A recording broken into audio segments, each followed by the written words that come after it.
Can't show it, but the walker the annoying girl kills is clearly in the water, knee height at the start and then shin height by the time she kills it, and yet when she walks away it's on the beach, nowhere near the water.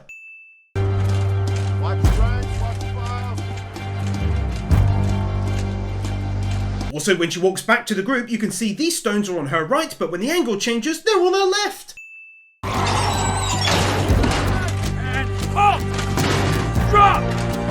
Having one dude doing the shouting out and another person doing the visual representations of those orders. Archers! When you have 9 archers and yet 12 arrows hit the walkers and 2 of your archers are using slingshots.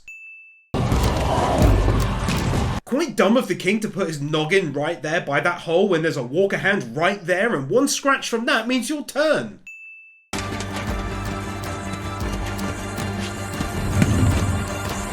I realise it's training day or whatever, but I don't understand the sense in using the shields for such a small portion of the training day and then having these 3 run out swinging their weapons around where the risk of getting bitten is the highest. I figured the use of the shields and archers was to avoid any risk of biting, but no, that's just part of it?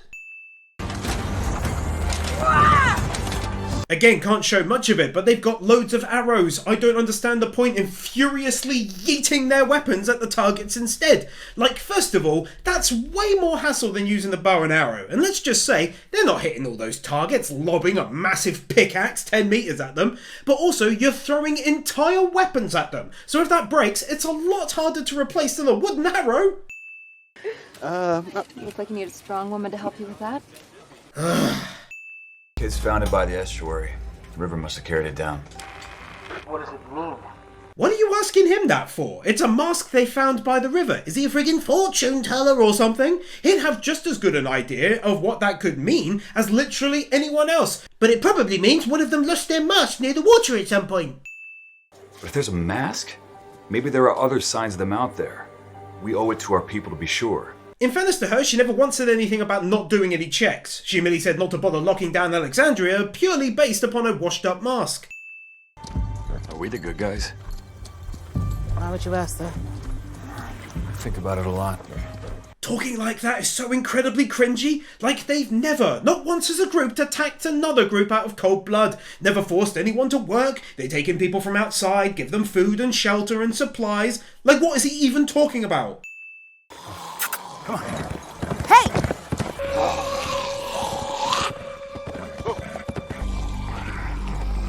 Watch their hands! Oh, another person had a breakdown out of nowhere. He was fine. He was talking normally, then his brain went whoopsie whoops. He ran out windmilling at the enemy like a Fraggle out of nowhere. Well, that was stupid. We agreed not to cross their borders or to start anything without a reason. If it was them, you could have died. And it wasn't them, and you could have died. We've all been acting like this is normal, holding our breaths for months. This isn't normal. Okay, but that has diddly squat to do with what she just said, so maybe try and stick to the subject instead of going off on a tangent randomly. She said if it was the Whisperers, he could have been killed. If it was just walkers running in like that, he could have got himself killed. And his response, our lives aren't normal right now. We're having to be so careful. That's not normal. What are you talking about, mate? Stick to the subject at hand. The thing is, Eric is dead. Jesus is dead. And I'm goddamn sick of being nice. That has nothing to do with running off on your own to fight walkers and almost getting bit!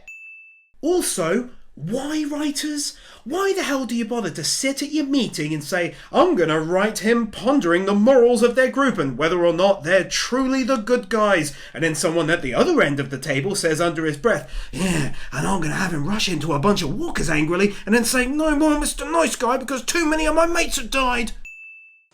They have a nuclear weapon, and we don't. It's not about being nice. Just putting this out there, it's so dumb that they're trying to sell us on the notion that they've straight up run out of ammo and guns by season 9. It just took me till now to realise that that is what they're telling us. Clearly their nuclear option would have been guns and ammo. Easy to take down any horde with enough of them, but now they can no longer use them, so they can't beat a horde that big, hence her statement. Okay, that's fair enough, but the notion that they cannot find any ammo in frigging America, where there's like more than 300 million guns, is ridiculous. It's a campsite. Couple people, What am I missing? This is not what we wanted to show you. Well, way to remain coy and not immediately tell them what you want to show them and let them wander around in silence looking at the wrong stuff for 30 seconds. I was telling you to be smart. Not afraid. Is it just me, or is it not at the very least unnecessary, but also incredibly gross and unsanitary for him to have felt the need to hold on to that Walker skin suit? And for Judith. And my dad? No sin here. But my god, this kid sounds exactly like the dubbed version of the kid from Ghost Stories.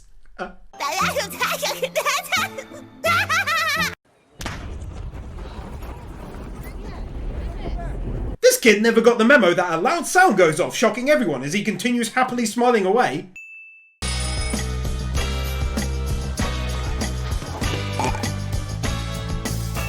You're picking it up so quick. You're a natural. There's nothing natural about this. Okay, that's not what she said and you know it. You can be a real natural at something. Doesn't mean asking you to learn to read is natural. It's a play on words. Ugh! What have you done in the past however many years you've been here, huh?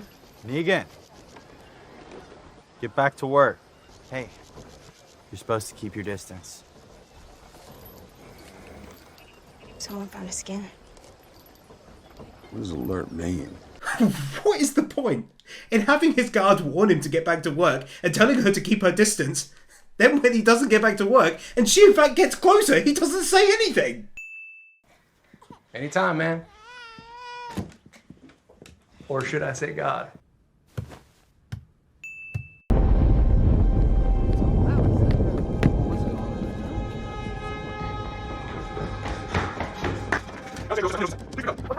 This is Eugene. I need to speak with Michonne and any of the community leadership at OS right away. See now, this is where The Walking Dead just miserably fails even the easiest matters of continuity. Because just 19 seconds after the bang was heard, the woman came running out to get Michonne. Michonne! Eugene's on the radio. Yet on the other side, it took Eugene 15 seconds just to run from inside the house to the radio and to get in contact with them requesting to speak to Michonne. And that's not even taking into account his run to the house from outside and then up the stairs.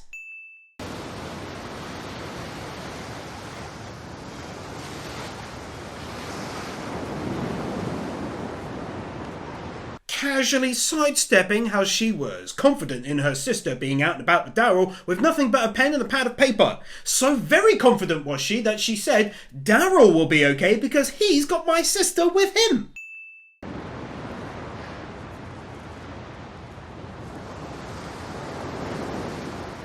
Yeah, it's definitely not though, is it? You know something, when I worked in a zoo... Did he just call Daryl son? He's like a few years older than the king.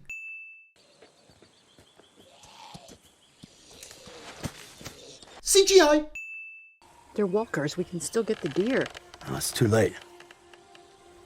Why are we still respecting borders we never agreed to when Alpha isn't even here? Well, for one, he only just told you about a mask washing up on shore and how everyone is now on alert looking for signs of them. And furthermore, she wants to spend all of her time out on the boats constantly. She doesn't exactly get the right to potentially trigger a war over territory while she's out at sea. Sorry if I didn't want my best friend to spend her whole life on a boat. Best friend? What are you, Zen? Should we have matching bracelets now? No, I could make some with fisherman's twine. Decorate them. It'd be really cute. Tiny little seashells. Oh, what's your favorite color? Green? Blue? Black. Definitely black. Should we make a matching collar for dog? Dear Lord, we get it!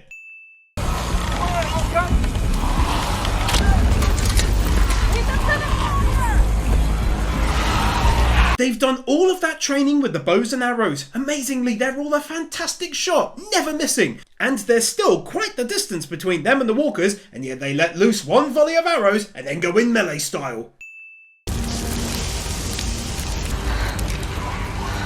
I'm not going to show it, but Carol put out a fire with the blood of a walker. Like, are we being told that these walkers have blood flow equal to a normal human? Cut their throat and it will spew out like you've turned on a damn faucet? Do you think I could wash up? This girl is unnaturally calm immediately following a rather tense negotiation about whether they can stay the night while this massive dude stands there with a knife in front of them. A single minute after meeting him and him swinging his knife and them talking about fighting, and he's like, "Stay one night, don't leave the hallway," and she's like, "Right, where can I wash up, mum?"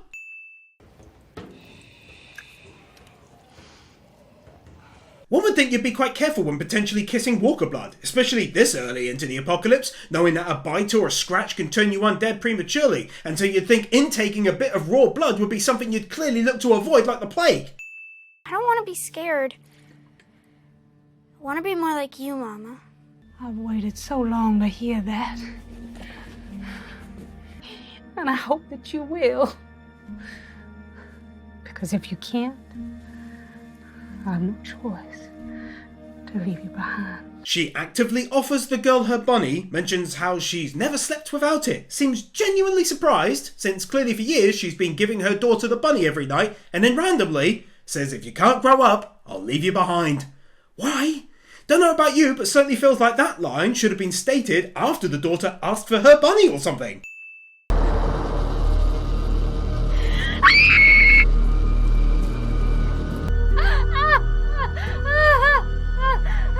What actually made her scream then? Can't show it, but feeling the need to physically throw walkers into the walls rather than just continuing to use your very handy and sharp bladed weapon. Hold on, big man. Mr. B. I thought we didn't have names. Not a name. It's a letter. Actually, Big Man and Mr. B are both not just letters. It's also very close to this channel's name, so take a different name. Or letter. You've been gone for hours? Are you angry with me? Am I missing something here? Is his being gone for a long time somehow tied to any feelings he may have for this girl? Well, you're different. People who knew me before all this would probably say the same. She was dead the moment she was born. She was not like me. She says, after stating early during the episode when she first met the guy, that other people would have been surprised who had known her previously to see what she had turned into after the end of the world. Meaning before it all went to pot, she was a normal person like everyone else, and thus when her daughter was born, she was very much like her, that being a normal person.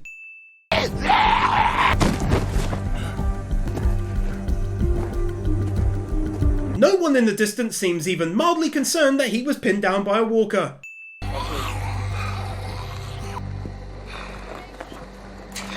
Truly seems like A, the dumbest way to make a point, let's throw thousands of walkers at them at a place where they can very easily defend and take them out, and B, they're really only screwing themselves over. They rely on these herds, they spend ages gathering them, and then they throw them at such a secure location filled with over 100 people armed with weapons.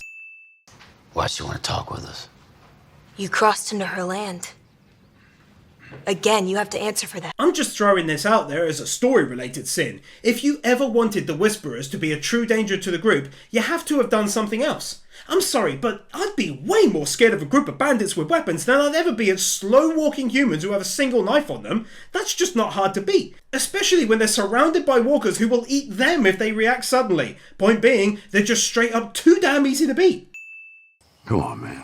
Let's go.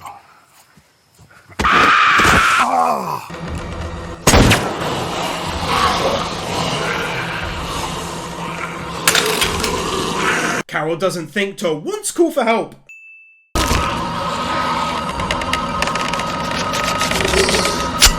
That moment where you can't physically cut the rope, so you just quite clearly hold your arm still while the magical rope cutting sound effect goes, and it equally magically cuts the rope free. I'm gonna need you all to leave. He says, randomly, quite aggressively. I went out with you today to protect you because Protect me? I taught you how to fight. Rosita. Damn it, Eugene. You and I are never going to happen. I was awaiting the glorious return of Hatchuchusita the First. She's back! The infirmary's only got beds enough for 4, maybe 5. Okay, we could empty out a couple trailers. We could use Maggie's old office. Mark her. Connie, Kelly. Grab anything we can. Oh, boo-hoo! Your suggestion wasn't taken. Get over it. Maybe help out. Right. No, she kicked your ass out. Now you're just a freak. Get the hell out of here. Really? It's been like a year? Maybe the Whisperers want to keep us fighting back until we get so tired that they have the advantage. That is not bad, kiddo. Which doesn't really work when you consider that literally nothing bad happened before they crossed into their territory. That's when the hordes kept coming to Alexandria, and that's when the meeting took place. They were actually gone almost entirely up until recently.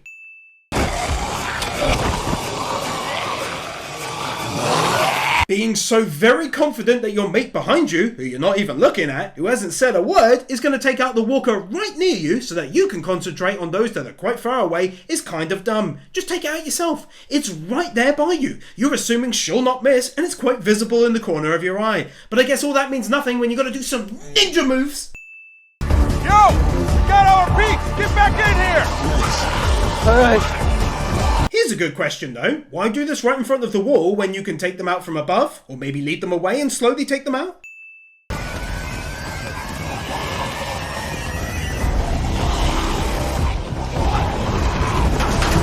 Walkers that are, for some unknown reason, far more interested in a piece of sheet metal than actual living humans right nearby. A man like that, who's done the things he's done, killed the people he's killed, something inside him is broken. Killing him now over this undermines the civilization that we have built. What about the people who never got to witness that civilization because of him? Anyone else find it utterly ridiculous that he now voted for Negan to be killed after he saved him during the last episode? Like, surely, if you want to have him feel that way, you gotta build that up. You can't have him save his life, help him out while he's blinded, and then have him being all like, yeah, but what about the people he killed? Yeah, 6 years ago, mate. Done nothing since bar save your life, and hers, and the annoying little girl. Where the hell is all of this coming from? You're not my lawyer anymore. Oh dear Lord. That's terrible. What? He's gone. Pointless delay of anticipation when you're already frantically banging on the door. My mother was right. She said you people put on these polite faces, but it's just a mask. Because when things get bad, when you get scared, you pick a target, aim, and shoot. Yeah, alright. It was 3 douchebags though, to be fair, wasn't it? No one else was actively targeting her. Maybe the others gave her a bit of a cold shoulder, but that's it.